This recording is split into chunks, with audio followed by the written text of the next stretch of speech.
pagi, Bu. Pagi. Ya, perkenalkan saya perawat Fadila yang bertugas merawat Bapak ya, Bu.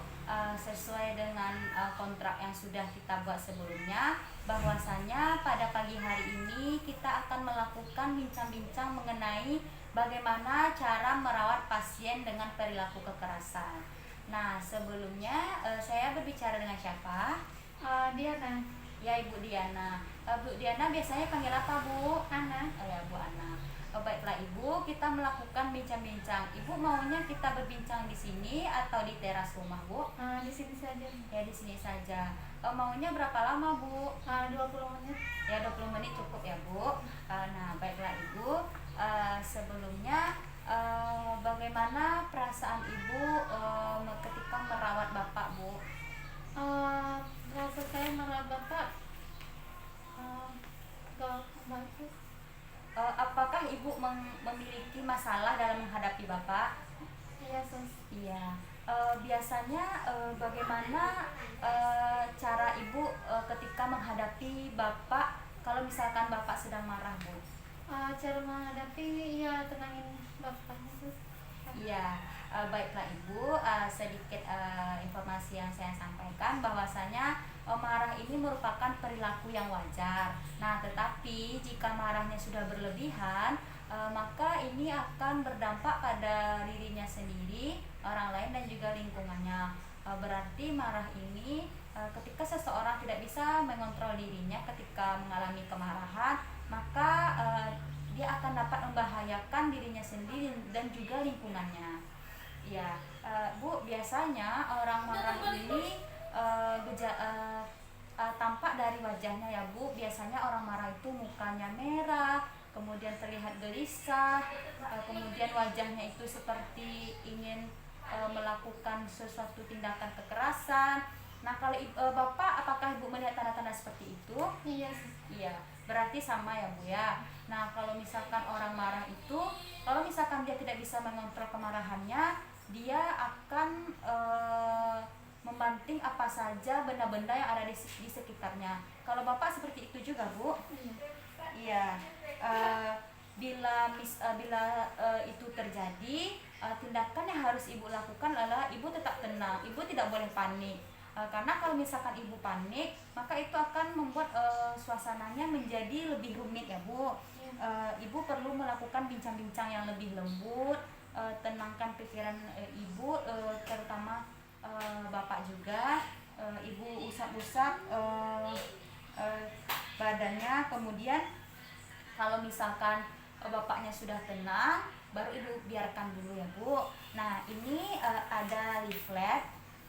Di leaflet ini ada saya tulis beberapa cara untuk merawat pasien dengan perilaku kekerasan. Nah, tadi kan kita mengontrol kemarahan Bapak dengan cara menenangkan Bapak. Nah, tetapi kalau misalkan marahnya itu tidak berkurang, tetap saja marah, maka perlu kita bawa ke puskesmas, Bu. Perlu kita lakukan perawatan yang lebih, karena perilaku marah ini kan sangat berdampak bagi dirinya. Takutnya kalau misalkan kita biarkan saja marahnya berlarut-larut, nanti akan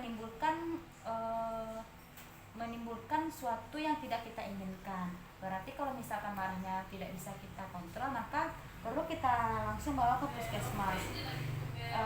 Kemudian kalau misalkan marahnya itu sudah berlebihan, perlu kita lakukan lapor langsung ke rumah sakit, sehingga rumah sakit ke puskesmas, sehingga langsung dirujuk ke rumah sakit jiwa. Nah, ketika dirujuk ke rumah sakit jiwa itu, usahakan kita mengikat pasien, Bu, supaya tidak terjadi hal-hal yang membuat kegaduhan. Dan juga di sini Ibu sebagai keluarga harus meminta bantuan orang lain, jangan dilakukan sendiri ya, Bu. Kemudian setelah itu, jika sudah selesai, baru Ibu menenangkan Bapak dan juga biarkan perawat di rumah sakit untuk melaksanakan tindakannya, Bu. Nah, baiklah Ibu, dari hasil bincang-bincang kita tadi, apa yang dapat apakah Ibu mengerti dengan apa yang saya sampaikan? Iya. Ya, kalau begitu bisa tidak Ibu Ibu sebutkan lagi apa saja yang saya sampaikan tadi. Iya, kalau bapak lagi udah mulai marah, kita tenangin, terus kita gosok badannya buat tenangin dia. Nah, terus kalau ada apa-apa, kita harus minta bantu sama orang lain. Terus jangan sendirian kita lakukan buat tenangin bapaknya. Iya. Nah, dan juga di leaflet ini juga tertara bagaimana cara mengontrol marah. Itu bisa dilakukan secara fisik, kemudian secara verbal itu pemberian kata-kata yang bagus. Kemudian kita latih juga spiritualnya. Biasanya kan kalau orang marah itu bisa dibawa misalkan sholat atau membaca zikir, nanti hatinya lebih tenang ya Bu. Kemudian selalu anjurkan minum obat yang teratur. Bapak minum obat kan Bu? Ya. Ada dikasih obat ya. Baiklah Ibu.